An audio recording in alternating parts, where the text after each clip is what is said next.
이번 시간은 손익계산서에 대해서 설명드릴게요. 손익계산서가 어떻게 생겼는지 구성 요소를 알아야 하고, 그리고 손익계산서를 작성하는 기준에 대해서 알아보도록 하겠습니다. 실제로 손익계산서는 보시는 것 같이 생겼는데, 여기에는 회사가 번 돈과 회사가 돈을 벌려고 쓴 돈이 나와 있죠. 즉, 회계어로는 수익과 비용이 나와 있습니다. 조금 더 쉬운 말로 하면 우리 회사의 손익계산서는 회사의 성적을 보여주는 성적표라고 생각을 하시면 되고, 실제로는 이렇게 생겼는데, 자, 여기서 손익계산서는 1월 1일부터 12월 31일까지의, 즉 이 1년간의 돈을 벌고 쓴 거를 나타내고 있습니다. 자, 그러면 돈 번 거, 즉 수익은 우리 대변에 나와 있고, 보이시죠? 그 다음에 비용은 차변에 나와 있습니다. 그러면 예를 들어 볼게요. 우리 회사가 수익이 5억이고 비용이 2억이면 수익에서 비용을 뺀 이 금액, 우리는 이익이라고 부르기로 했었죠. 그래서 여기에 적힐 때는 당기순이익이라고 부릅니다. 마찬가지로 수익이 2억이고 비용이 5억이면 여기에 나와 있는 이 3억은 우리 마이너스 났을 땐 손실이라고 했었죠. 그래서 당기순 손실이라고 부릅니다. 어쨌든 재무상태표와 동일하게 손익계산서도 차변과 대변의 합계는 항상 같아야 된다. 이걸 보고 손익계산서의 등식이라고 얘기를 합니다. 그러면 실제로 손익계산서가 어떻게 생겼는지 조금 더 자세하게 보도록 할게요. 손익계산서는 크게 수익은 두 가지로 나눠져 있는데, 영업수익과 영업외 수익으로 나눠져 있습니다. 비용은 세 가지로 나눠져 있는데, 영업비용, 영업외 비용, 그리고 소득세 비용, 이렇게 나눠져 있어요.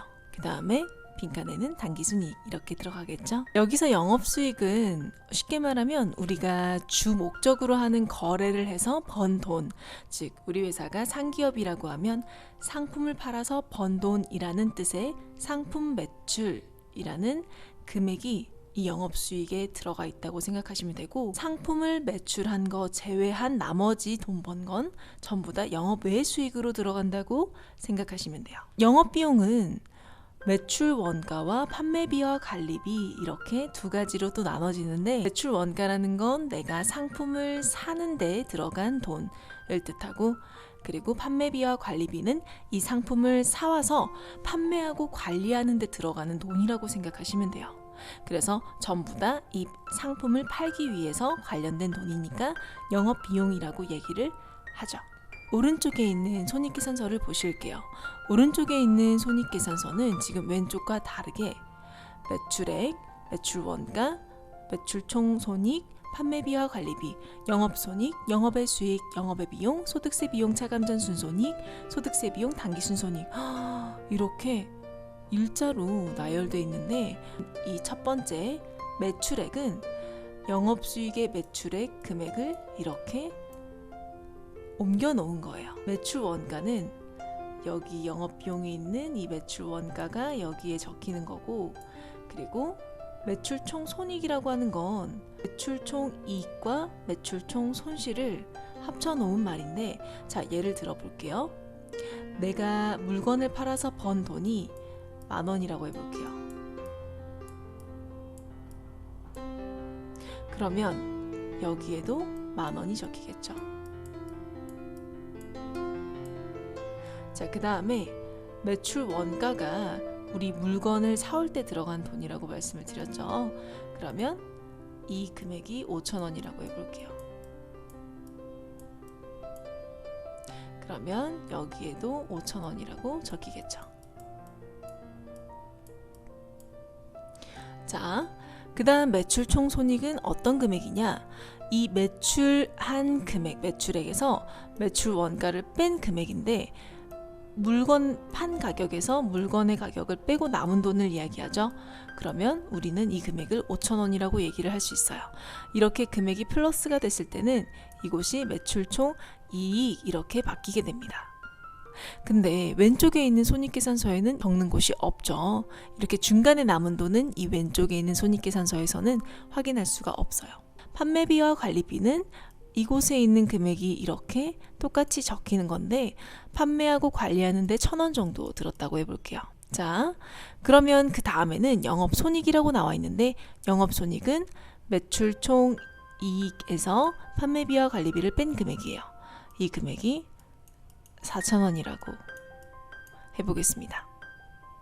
자, 그러면 지금 왼쪽에는 마찬가지로 매출 총 이익에서 판매비와 관리비를 뺀 영업손익을 적는 곳이 없죠. 중간에 남은 돈을 적을 수 있는 곳은 없네요. 상품 외에 다른 활동을 해서 얻은 돈, 영업 외 수익이 1,000원이라고 해볼게요.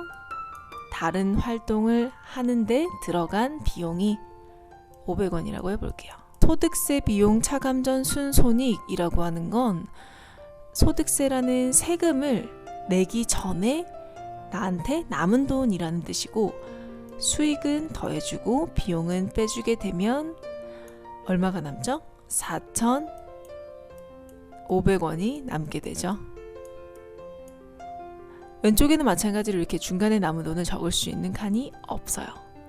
자, 마지막으로 우리 회사가 돈을 벌었으면 세금을 내야 되겠죠. 소득세 비용이 500원이라고 해보겠습니다. 여기도 500원이라고 적으면 되겠네요. 마지막으로 세금까지 다 내고 우리 회사에 남은 돈은 총 4,000원입니다. 마지막으로 남은 돈은 여기에 적는 곳이 있죠. 4,000원. 이렇게 왼쪽에 있는 손익계산서는 수익이 얼마인지 11,000원이죠. 자, 비용이 얼마인지 7,000원이죠. 자, 그래서 이렇게 수익이 얼마, 비용이 얼마, 그래서 남은 돈이 얼마라고 간단하게 계산을 할 때는 좋지만 실제로 이렇게 중간중간에 남은 돈, 매출 총 손익, 영업손익, 소득세 비용 차감전 순손익, 당기순손익을 구하기 위해서는 우리는 이 오른쪽에 있는 손익계산서를 봐야 조금 더 자세하게 알 수 있다라는 거죠. 그래서 매출액부터 영업손익까지는 이제 영업활동에 즉 상거래에 관련된 거래가 적혀 있다고 생각하시면 되고 영업과 관련이 없는 부수적인 내용들이 여기에 들어가 있다고 생각을 하시면 돼요. 상거래 관련된 거래와 그 외의 거래를 나눠서 계산하기 위해서 오른쪽과 같은 손익계산서를 작성을 해야 한다는 거죠. 작성 기준에 대해서 알아볼게요. 부분 계산의 원칙이라고 하는 건 뭐냐?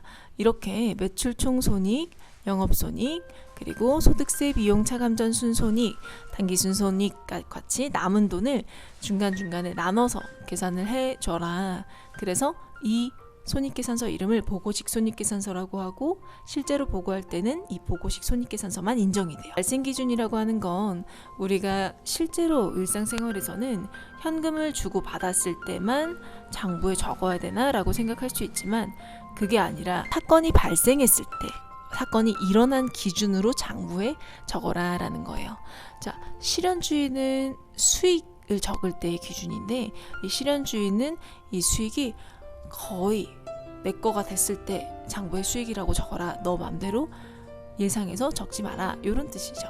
그리고 수익 비용 대응의 원칙은 수익에 맞춰서 비용을 장부에 적어라 라고 하는 말인데 예를 들면 내가 컴퓨터를 100만원짜리 샀으면 이 100만원을 일상적으로 생각하면 산 올해에 전부 다 비용으로 처리를 해야 되겠다 라고 생각할 수 있겠죠. 하지만 만약에 이 컴퓨터를 2년 동안 사용할 거라고 하면 이 컴퓨터를 사는데 들어간 100만원을 2년에 걸쳐서 즉 예를 들면 1년에 1년 차에 50만원, 2년 차에 50만원 이렇게 비용으로 처리를 하라고 하는 거예요. 총액주의는 우리가 재무상태표에서도 한번 배웠었죠. 수익이 100만원, 비용이 100만원이면 두 개 퉁쳐서 빵원이라고 적으면 된다 안 된다? 안 되죠. 수익 100만원, 비용 100만원 이렇게 총 금액으로 적어줘야 된다. 손익계산서에 대해서 알아봤습니다.